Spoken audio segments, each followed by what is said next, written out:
Welcome to the Pink Lady Against Scammers podcast. Hello, everybody. I am excited about today's guest. Her name is Michele D. I'm going to mess it up, so you say it. Defilippo. Defilippo. I thought so. And she is into book publishing, and she has some book publishing scams to share with us. Michele, welcome to my podcast. Thank you so much, Patsy. It's a pleasure to be here, and I'm happy for the opportunity. Well, give us a little background on yourself, and then we'll get into these stories you have to share. Okay, well, to give away my age, I've been in the publishing business for at least 52 years now. I started when I was 19 years old, and I've done just about everything you can think of in the world of publishing, from the old paste up and, mechanical paste up with rubber cement and razor blades, which was the way we used to do it back in the day. Then I opened a typesetting business for 13 years. And in 2001, I opened my current company, 1106 Design, to serve the burgeoning self-publishing industry, which was the greatest thing since sliced bread, as far as I was concerned, at least when it first started, because before then, people could not get a book distributed. They could write a book, but they had to work through a publisher in order to distribute it to the public. And so when self-publishing first came on, it was possible finally for anyone to write a book and sell it to the public through Amazon without having anyone's permission and without having to change their book or shape the book in the way that anyone else wanted. So it was the greatest opportunity ever. And then, yeah. Go ahead. This is great. I'm going to ask you all about that later. Okay. Well, then things started to go horribly wrong. And so that's what I can mostly talk about today. Okay. So yeah, tell us, because at the end, I'm going to want to ask you questions about how your self-publishing works. But right now, we want to hear the stories. What kind of scams have you run into or encountered or whatever you found out? Well, it's first we have to do a little history lesson, okay? In traditional publishing, which is what everybody's familiar with, the publisher would buy the rights to publish your book from you, your manuscript. He or she would buy the rights to publish it for you. And the publisher would go out and hire editorial and design experts in order to make the book as good as it could be. And then when a book was sold, the publisher would keep most of the money and pay the author a small amount called a royalty. Now, that was fair because the publisher had made the investment, paid all those experts, and needed, of course, to get a return on that investment. So that's just ordinary business, no problem there at all. And it was good for the author too, because the author didn't have to spend any money, right? So that was good, and that was the way publishing operated for hundreds of years. So Amazon changed all that. When Amazon came on the scene, all of a sudden it was possible for anyone to list a book on Amazon, no publisher required. So the original idea of self-publishing was that authors would hire the experts to produce the book, just like a publisher would. They would be the publisher themselves. And when a book was sold, they would get all of the revenue from sales instead of just a royalty. Again, perfect business model, right? The party that made the investment is the party that got the return. Well, in the intervening years, we started seeing some middleman companies come along. At first, it was self-publishing companies. Then it became hybrid publishers. Now these companies are calling themselves just publishers without really defining what they do. But the key difference is that these middleman companies, they charge the author to produce the book, and they take money out of the author's pocket on the back end when a book is sold, and they pay the author a royalty. So they've taken the best and the worst of both models and they've combined it. But what's left is a model that's really not advantageous to the author. So people need to ask, if this publisher I'm working with has not contributed in any way, has not made any investment whatsoever in my book, why are they entitled to any portion of my profits on the back end? But nobody is asking that question. And sometimes authors just don't know enough to ask the question. You know, they talk to a company, company tells them this is how it is, and they just accept it. But my message is that the original model of self-publishing still exists. There are companies just like mine that will charge you to produce the services needed for book preparation, will help you manage all of those services, which is very difficult to do if you're only doing it for the first time and maybe you don't know how it all works. So we charge for our services, but then we do not take any of your money on the back end when a book is sold. We're out of the picture. We work for you only. And that is original self-publishing, which has been buried, forgotten, misunderstood. Wow. A quick question. So, talking about the old days, the publishers and all that, how do people like the late Jackie Collins, Danielle Steele, how do they make all their money if you only get royalties? I mean, I know they're big, big authors. I've read almost all of Jackie Collins stuff. I've read a few of Danielle Steele's. How do they make or it seems like they make big bucks. Maybe they really don't. Well, I suppose, a royalty is never a lot of money, really. It's usually about 10% of the cover price if the author is lucky. So once an author gets really famous, like Danielle Steele and Jackie Collins, they can negotiate better terms with their publisher, right? So that everybody makes money. The publisher wants the product.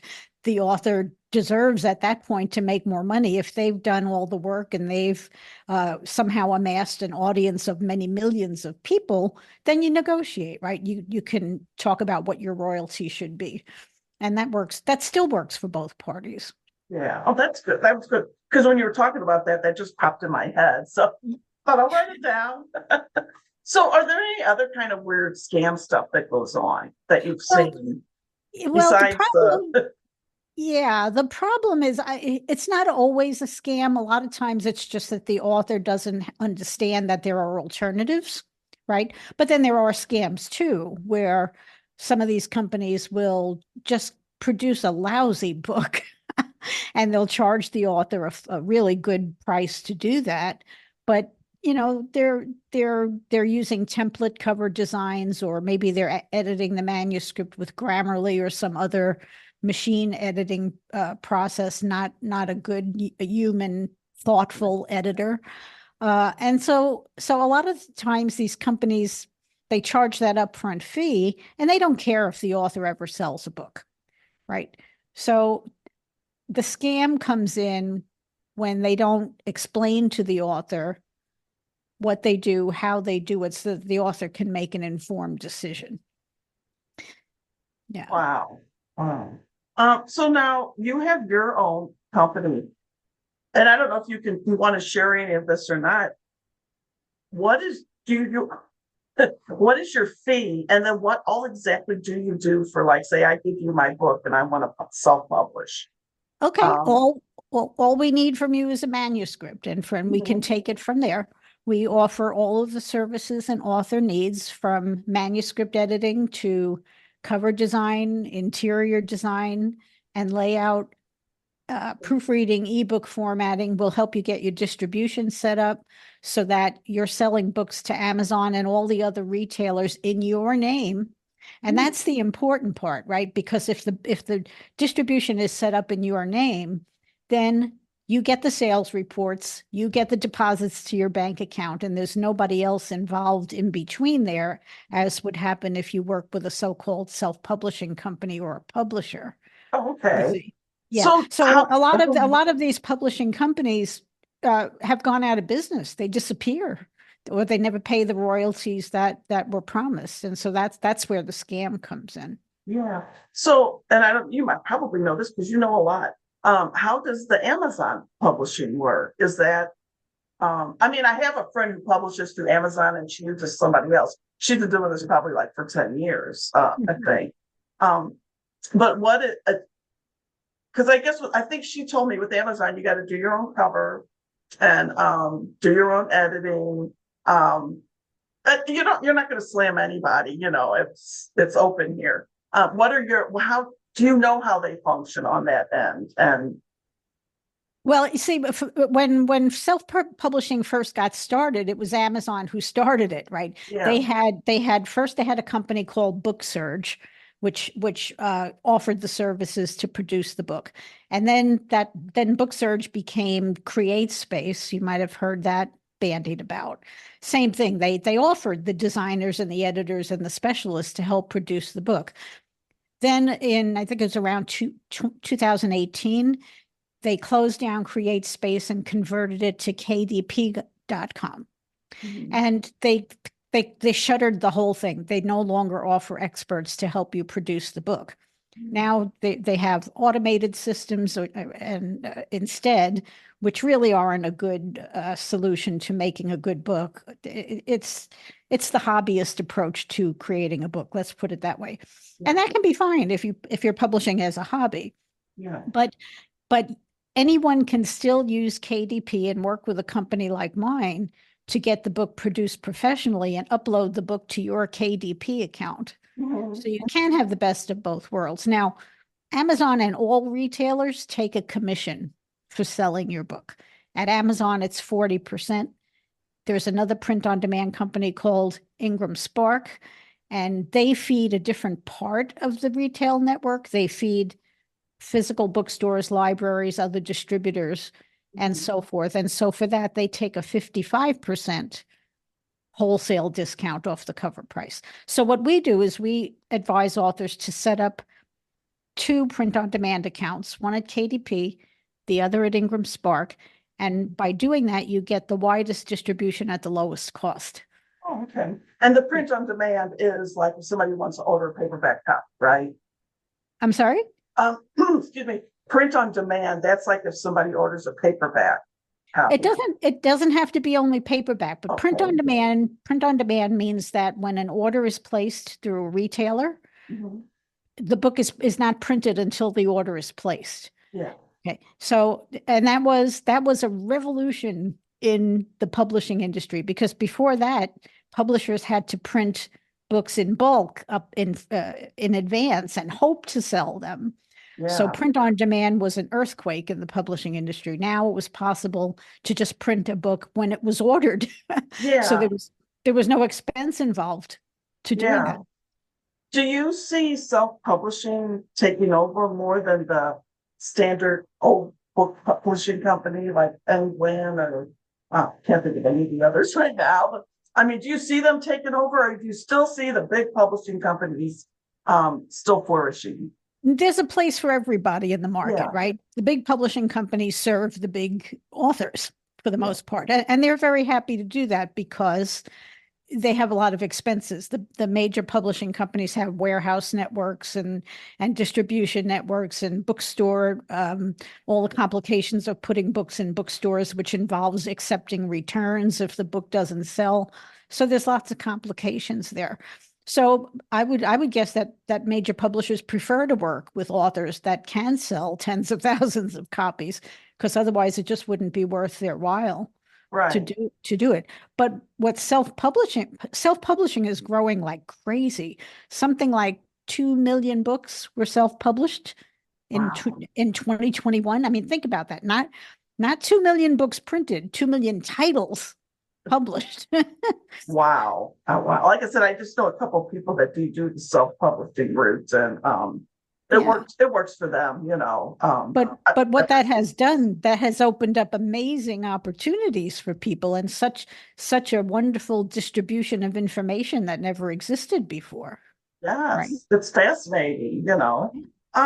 So tell us about your webpage and what you guys do, little detail, and what your webpage address is. Okay, my website is 1106design.com.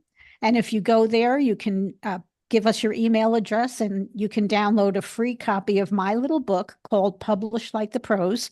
It goes into some detail over what I just talked about. And if you're ready, your manuscript is ready and you want to work with us, there's a little button there to fill out a contact form and tell us a little bit about yourself and your book, and we'll get right back to you. Now, I will promise you that we do not engage in the high pressure tactics that you might find with some of these other companies I talked about. To us, you are a real person with a real book, and we want to treat you that way, and we want to work together with you to make a good book. So we'll give you all the information you need, and we will never, ever pressure you. So when they send in like all that stuff, do you then give them a quote of how much it will cost or? Yes, Okay, yes. We'll make a proposal based on what services the particular author needs. We don't gather people into packages, right? People don't belong yeah. in packages, in my view. So, but in terms of transparency, we also believe in that. And so there is a tab on my website called Services, where you can read about all of the services we offer, and you'll see our prices right there. Oh, I'm gonna go look at that. Like I Yeah, said, I didn't get to, I pulled the webpage up and that's as far as I got. I got home late from work. So yeah, this yeah. this is In just fact, fascinating. I can't wait for my people who do self-publish to hear this. Um, because I just think this is fascinating. well, I thank you. learned I learned so much. We think it's the best way to go because now just to give you some rough numbers, if your book sells for $20, let's say, the retailer is going to take 40% or so, and that you can't avoid. And also can't avoid the cost to print the book. But so on a $20 book, the wholesale discount will be about $8. The printing cost will be about $4. And so the net to the author should be around $8. I mean, there's some other little details there that we don't have to get into that might change that a little bit, but that's a general rule of thumb. Now, if you talk to these other companies, they might pay you a $2 royalty, which means they're getting $6 and you're getting $2 after you've paid them to produce the book. So it just doesn't make a whole lot of sense. So here's 3 red flags I can leave you with. If a company talks to you about paying a royalty, if they promise you a free ISBN, and if they say they're going to distribute your book to bookstores nationwide, those are 3 red flags that tell you you're working with a middleman publishing company who is going to take control of your book and probably pay you less than you should be getting if you control your own print on demand, like I just described.